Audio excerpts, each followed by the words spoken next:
আসসালামু আলাইকুম, সবাই কেমন আছেন? আমি আজ রান্না করব খুবই সুস্বাদু একটি খাবার, ডাটা। পানি দিয়ে দিচ্ছি, এটা সিদ্ধ করে নিব। এই মাছটা দিয়ে রান্না করব, এটা হচ্ছে চাপিলা মাছ। ডাটাটা সিদ্ধ করার জন্য একটু লবণ দিয়ে দিলাম। এবার কিছুক্ষণ সিদ্ধ করে নিব। এটা বাটা মশলা হিসেবে ব্যবহার করব, পেঁয়াজ, মরিচ এবং জিরা। সিদ্ধ হয়ে গেছে, নামিয়ে নিয়েছি। কড়াইয়ে তেল দিয়ে দিচ্ছি, এবার বাটা মশলাটা দিয়ে দিব।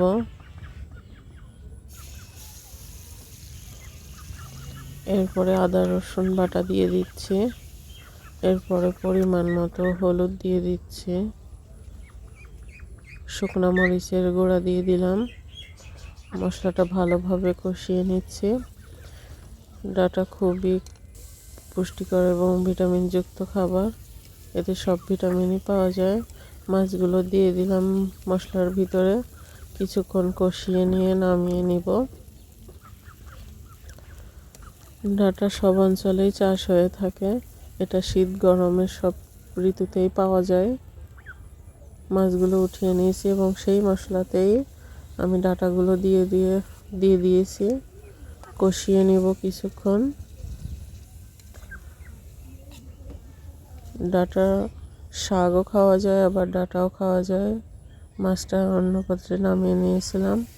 এবার পানি দিয়ে দিচ্ছি পরিমাণ মতো।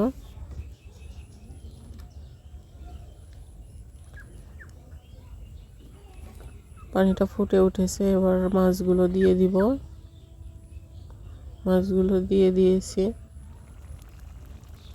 রান্না হচ্ছে। পানিটা হালকা শুকালে আমি ডাটাটা নামিয়ে নেব। প্রায় হয়ে এসেছে, ডাটা রান্নাটা হয়ে গেছে। সবাইকে দেখার জন্য ধন্যবাদ।